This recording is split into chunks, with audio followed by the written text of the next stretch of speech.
Hey, Chicago, what do you say? It's the CHGO Cubs Pregame Podcast. Cubs out for revenge against the Giants tonight at Wrigley Field. Luke Stuckmeyer, Cody Delmendo getting you ready for Cubs and Giants. Game 2 of the series. Joey is running the 1s and 2s. Ryan Herrera, I believe, is back at beautiful, historic Wrigley Field. The live YouTube chat is up and running. I see our guy Gary is there. And we're still recovering from the numbness of last night's loss. But people are saying the Cubs made a trade today. The Cubs made a roster move today. And Justin Steele's on the mound. Well, now I've never heard of the guy that they traded for. Just before you said that. And I'm not that, sure about the guy they called up, but just before you said all that, I was like, wow, Luke's gone full positive. He's back. Captain Positive. That's what they call me. This is the first time I've smiled in 50 days.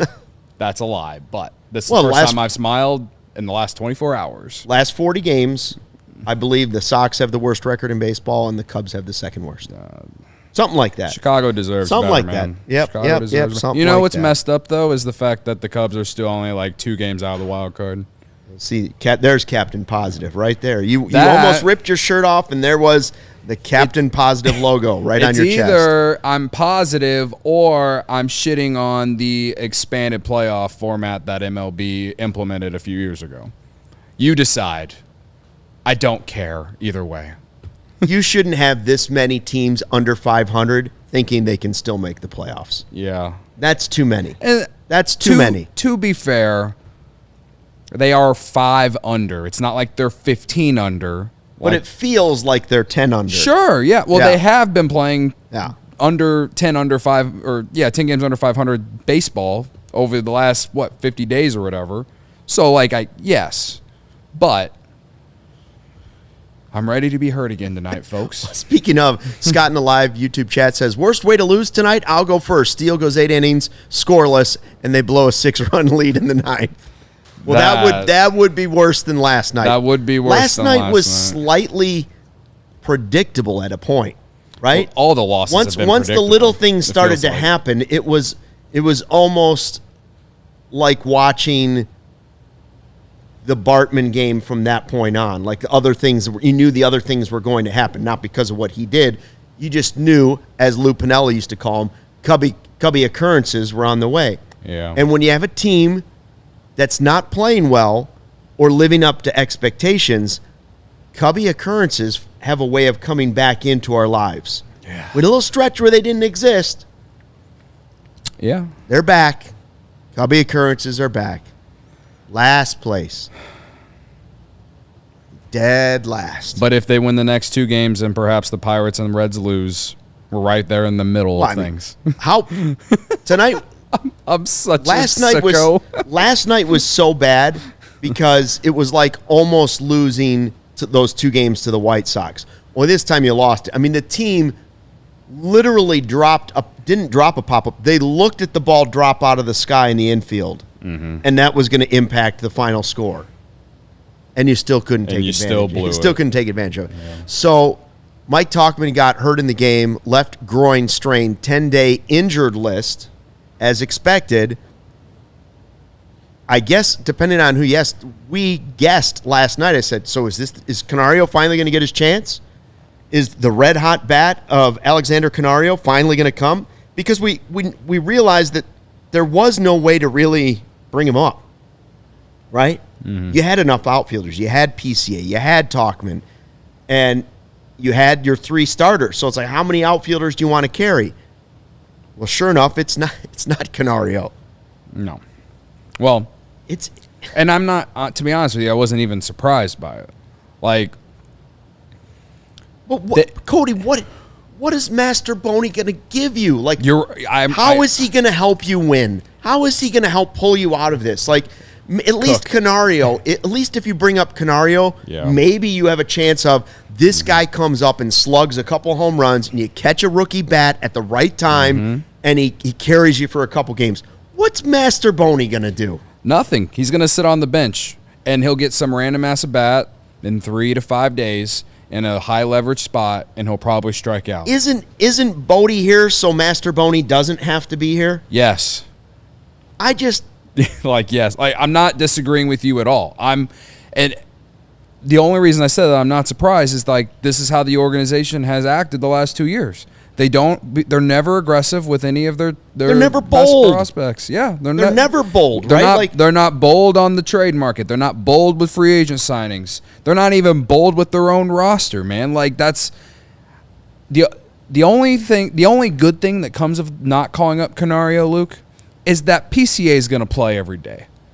Well, he better. Right. Well, that's what I'm saying. He will. He better, but this is like being stuck in a prison cell and deciding Cubs in prison. Yes. I'm in a prison cell and I'm going to get out of Alcatraz in 30 years by scratching with my fingernails away at the cement. And sooner or later I'll dig a hole.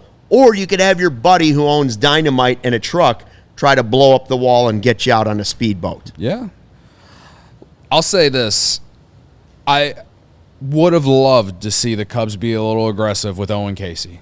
And I would have preferred Owen Casey over Canario because at least he's a left-handed bat. And it would have been one of your top prospects. You're being a little aggressive.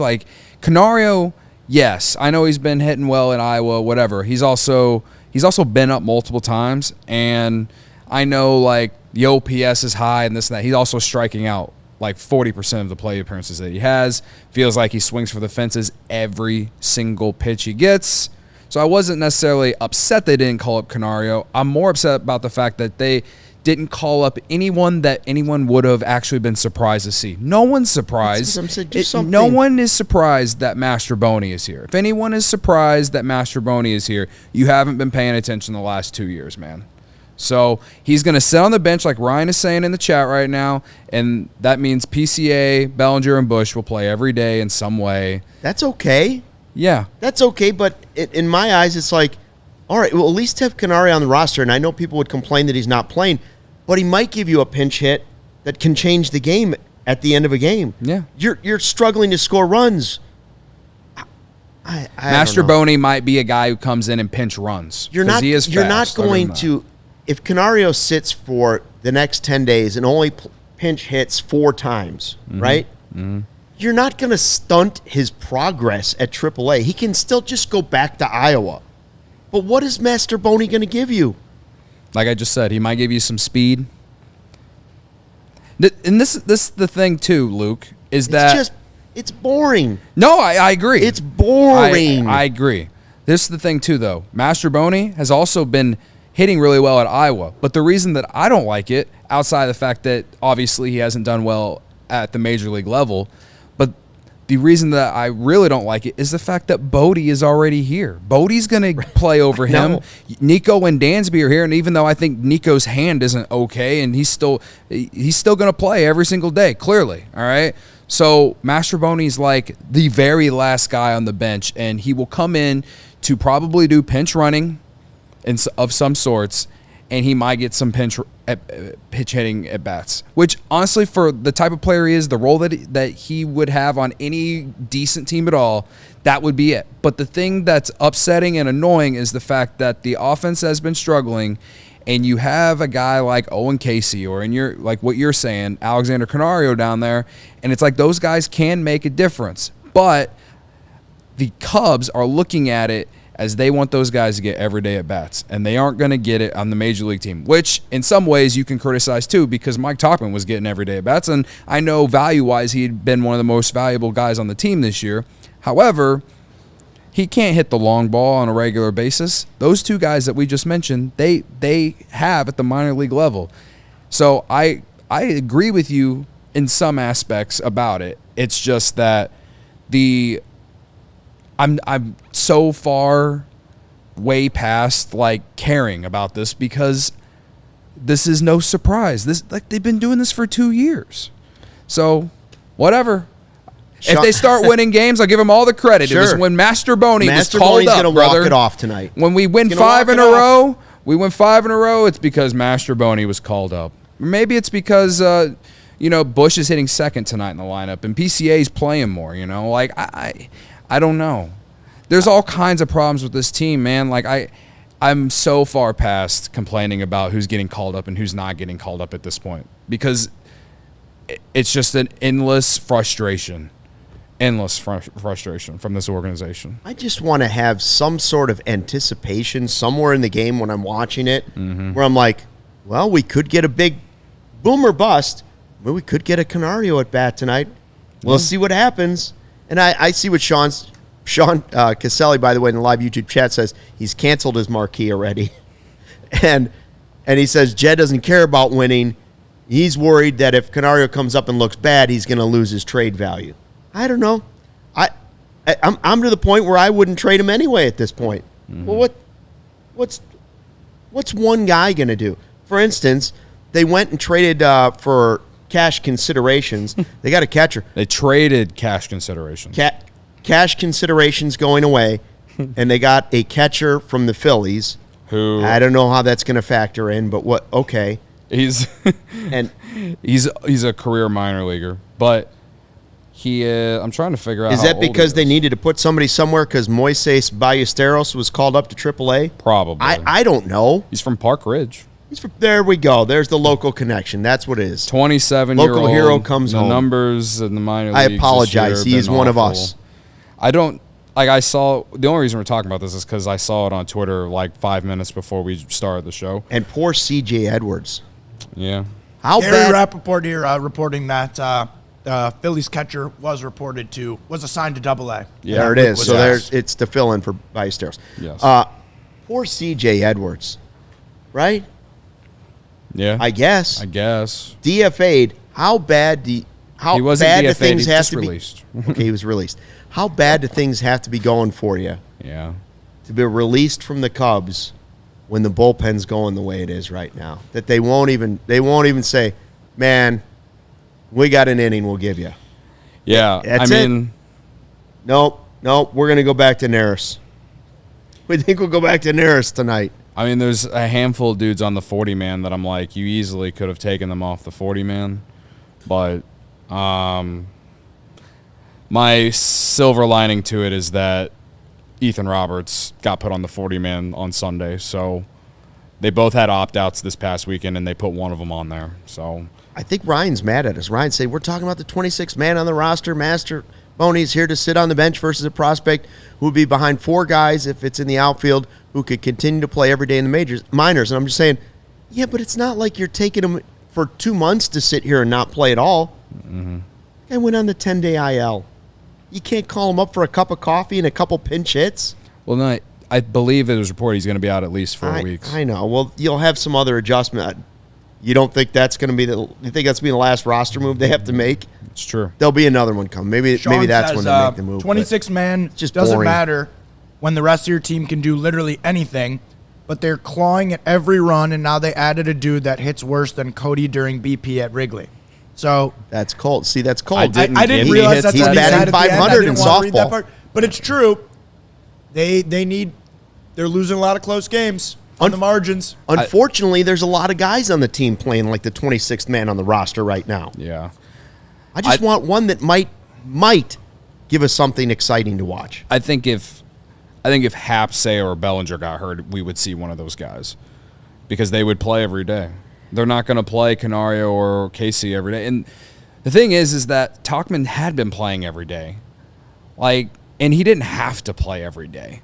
So that's my rebuttal to what Ryan's saying is like the guy they put on the injured list was a guy that played every day. You can't call up a guy like if you can find a way to play Mike Tauchman every day, you can't find a way to play one of your highly touted prospects.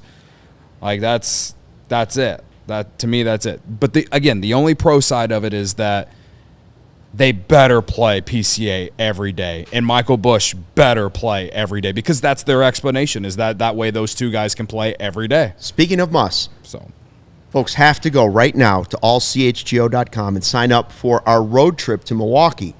That's the big deal that's coming up, right? The 29th. We're packing a party bus. Tickets to the game are included in the price. It's $99. yeah. You have 2 stops in the Chicago area where you can get on the party bus. Yeah. The booze on the bus is included. The booze at the tailgate is included. And the ticket to the game is included, and the ride home. Yeah. Which, again, you can get off wherever you want. So the first one is going to be at Almost Home, which has kind of become our home away from home for the Friday 120 Club. The post-game party ends up there. Then, after a little hangout there in the morning on the 29th, because it's like a 3 o'clock start in Milwaukee, the next stop is Circa Sports in Waukegan. To pick up our friends To in the pick up more suburbs. people and also, place a few wagers, do what you want to do, right? Have a little fun. Then the bus leaves again. Then it goes up to the tailgate. Yeah. Then you go into the ballpark and you take over Blue Moon Ballpark North. Yeah. And you're not giving your money to Ricketts. And hopefully by then, they've turned it around some. Maybe they'll get on a streak like the Mets. Yeah. Who was it they had come out? Grimace sang the 7th inning stretch or something stupid? Grimace threw out the first pitch. And they can't lose all of a Yep, sudden. they're red hot now. What Well, the it's he- like we you know what I should- say? What the heck is Clark doing? Yeah. Come on, Clark. Also, like, that's why we should, like, Cookie Monster, bring him back. we should, and for a player, we should, like, give Swanson a standing ovation or something. That worked for Trey Turner last year. Like, I don't know. Maybe Swanson should shave his head. I don't know. Yeah. The long pants worked for like 4 days. It's not working right now. Robbie So- wants to trade Seiya and Happ, but both have no trade clause. It is those are reaching no the trade point clause. where it's been so bad in such this compact stretch where it just came on so suddenly and it's remained so bad. It does feel like a situation where it's like, is there some sort of ritual we can do to lift these evil spirits? That are. I hope they're like, in the clubhouse gathered around a trash can. Everybody's burning something and trying to ward off, whatever is plaguing this team. Maybe Holy water in the it's dugout, just, maybe it's again. just mediocre talent. That's possible. But if it's something else, it's reaching the point where we might need to reach out to some. It's not even mediocre. I like a good filet cooked medium plus. It's just beyond medium, but it's not medium well. That's where we're at. We're medium plus. Yeah. We're not mid. We're mid plus. We're just a little above. I did listen that's to where they land. I did listen to Sahadev Sharma on Foul Territory today, and he said some stuff about how he thinks that they're going to go get a guy that isn't a rental before the deadline. That's the only type of player I'd be even interested in acquiring at this and point. he especially for prospects. Why would you get a Right. guy that's just a 1-year rental at this point? It's Right. worthless. And he used whatever year it was when the Dodgers and the Nationals made a trade that sent Max Scherzer and Trey Turner to the Dodgers, and the Dodgers sent however many prospects back. I don't know how to figure out what kind of move that could be, but he said before the deadline we will see teams separate, and obviously the Cubs got to start winning games if they're going to be buying or doing any kind of trades that don't involve them staying pat, because I don't think they're selling, and if they sell, they're selling off bullpen pieces, maybe Mike Tauchman, and that's really about it, right? But yeah, I mean, at this point, if you're making any kind of buying move at the deadline, you're getting a guy or two that have multiple years of control. So we'll see. And there's a lot of games to be left, a lot of games to be played still. But I will say it was nice to listen to someone say something about this team that at least made me feel like hopeful. And he was just giving his opinion on like what he thinks they're gonna do. It's not like he has any inside information on that, but yeah, man, like that's that's what they need. That they need to do something bold. Like that's what all the chat's saying, and all these like every night. It's like this team doesn't do anything bold. You're sitting here complaining about Mastroboni instead of Canario or Casey or whoever, and like it's a regular roster. We're talking about the last guy on the bench. Like that's how freaking depressing it is to be a fan of this team right now. It's like we've reached this level. We've reached this level where we're like irrationally angry about something like that. Obviously, and I don't blame you. No, the team is risking, by not playing well and by not building the roster the way that probably needed to be built. The team and the franchise are risking missing the postseason in a very, very, very winnable division. Yeah. They're not even close right now. And the fans, what we're risking along the way, I speak for myself maybe in this one, I'm running the risk of getting closer and closer to being complacent about it. Because I know a lot of my buddies are. Yeah. They're just like, how do you go talk in the podcast every day? I'm like, well, Cody gets me amped up every once in a while, like. But seriously, I think Big of you to say. While there are people going because they like to see the ballpark and all that stuff, they're not the White Sox, but there's a lot of complacency starting to build in Chicago sports. There's an awful lot of people just saying, oh, man, when is Hard Knocks going to start? That's what we're looking forward to, a TV show about practice. That's how bad it's gotten in Chicago sports right now. The most exciting thing coming right now is a television show about a practice the Bears are going to do. That's where we're at. The Sky are giving us something to talk about, but yes, okay. I wasn't trying to correct you. I wanted to give them some credit. However, right. I'm with you for the most part. It's hard, admittedly. Like some people might have listened to yesterday's podcast this morning on their way to work, or if they were watching live with us last night with all 500 people who were watching us, and might have got the feeling that I am just very, like when I say I'm numb, it's more about like I just don't care anymore. And that is where I am. I do not care. And it takes a lot for me to not care. And it doesn't mean that I don't care about the future of the organization. I just don't care at this point. I don't care about the rest of this season. And that's how messed up that is. How messed up is that? It's mid-June. Considering it's mid-June, they're 5 under 500, and like things could, even at this point, things could absolutely be worse. But I think the reason that I'm feeling the way I'm feeling is that I've seen this movie before. I think Niran said in the chat, like this is a rerun from last year. Feels like September. Right now, minus the leaves changing. Right now, I feel like I'm in September of last year. I feel like we were right around the middle of the year last year, where they were before they got hot. Before they got hot, yeah, that's where I feel like it. Right. And I'm still there's this 5% of me that's like, well, if this feels like last year and everything's like last year, then they're gonna get hot eventually, and hopefully they don't shit their pants in September again. But it's a very, very small percentage, man. So, that if you want to know, you want my optimism right now, it's down to like 5%. But like overall, I don't care. I'm at a point where I'm ready to jump ahead to the trade deadline, see where the record is, and see what we can get for some guys, or if I'm completely wrong and things are at least around 500, then maybe you make some trades or whatever. But like everyone in the chat saying, this team's boring. There's nothing interesting about them. Christopher Morel is probably the most interesting thing, and Shota. Oh yeah, for sure. Shota, the pitching staff. Like you can't complain about the starters. The starting pitching has probably been the most interesting overall because they've been so much better than what anyone expected. But this offense has severely underperformed. And that's insane because the starting pitching has been better than anybody could have expected. Jed Hoyer included, anybody. And the offense is so bad that they are 3 games out of being the worst team in the National League. Yeah. With the highest possible outcome for the pitching staff, basically. And I don't think that anyone thought the offense was going to be elite or anything, but I thought it would be better than this. And I don't disagree with Susie. She's saying pretty much every fan in every city is feeling this way right now because scoring is down and it's pitching duels. The game currently is a little boring in general across Major League Baseball. But we're on the north side of Chicago.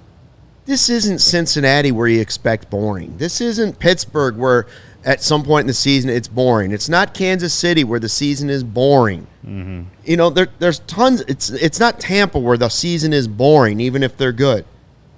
This is the Cubs. Like, and it's not just this year. It's been like 2 or 3 years of this. So hopefully Steele can be in it long enough that the bullpen can't blow it tonight. That's the hope. You got to hope that Steele can pitch long enough that you don't have to use more than one 50-50 guy at the end of the game. I think, well, actually, I'm just curious if they actually get to the ninth inning with a lead. Who's going to close? Who's going to close? Like, they didn't put Happ in the leadoff spot like I asked. They put Horner there, a guy who's really not been getting it done. He did hit the ball harder yesterday, so whatever. I don't like that he's leading off, but whatever. At least Bush is hitting second. Bush should have been in the top 3 of this lineup for the last 3 weeks, but whatever. Yeah. I guess if you can get to the ninth inning, I'm intrigued to see what they're going to do. There's just I want to believe that what Craig Counsell said last night in the postgame was that he was just sticking up for his guy, and they're going to have internal conversations. Yeah, he won't be in there tonight. You know, like, I don't know how many pitches he threw yesterday, but too many. He was in there. All I'm saying is I would that assume he's if not there is a save situation in the ninth inning tonight, it better not be Hector Neris, because can you tell traffic? I just can't do it. Captain Negative came back. Can you tell how bad traffic was coming in? I mean, I got 95 traffic, just bumper to bumper to bumper.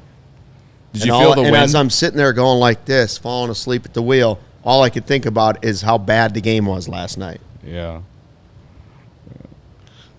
I'm ready to be hurt again. You're ready to be hurt again. I'm ready to be hurt again. Hopefully we win some money along the way. Ian Happ over 1.5 total bases tonight. That's the bet. That's the bet? That's the bet. He has a home run against Logan Webb. Let's go. We will be here for a full hour after the game. Ryan will join us with all of the goodies from the press conference afterwards and also from inside the clubhouse after the game. And, who knows? Baseball's a funny game. Maybe it'll be 14-13. Yeah. Twig Woodman says Cubs will score 15 tonight. Right. Everybody's expecting Steele and Webb. These two teams can't hit. It's going to be 1-0. We'll be done in 2 hours, and somebody will lose on a pop-up that gets dropped in the outfield. The wind is howling out there today. It was last night. Yeah, and they put up some runs. They finally hit a couple home runs, but it was like... It took a while. It took a while, and then they lost on a wind-blown homer, according to Counsell. It's like, well, couldn't you hit more than 2 of them? Yeah. Right? Sean says Lil Jed is going to be mad at us at point. Yeah, well, you know what? We might have to get ice cream. If it goes like last night, we might have to get ice cream. That's all I'm saying. Ice cream socials might be back. God. Join us for the full hour pregame show afterwards right here on CHGO. Make sure you subscribe to the CHGO Sports YouTube page on the way out. Don't forget, tickets to Milwaukee. That's at allchgo.com right now. You can also get tickets to our Cookout Classic that's coming, the big golf outing. I haven't golfed all year, but I'm going to be ready for that. Woo, Stucky, it's our anniversary. That's our anniversary. Joe and I golfed. We were on the same foursome. Call up Jeremy, call up Matt. Yep. Get the 3-wood ready. That's right. Get the putter out. Let's do it. I'm just going to use the driver and the putter. That's it, no matter where I'm at. And I'll probably do as well as Rory did on those last 2 holes. Sure. Hell yeah, Not brother. well. Okay, thanks for watching. We'll see you after the game. Appreciate you. Fly the W.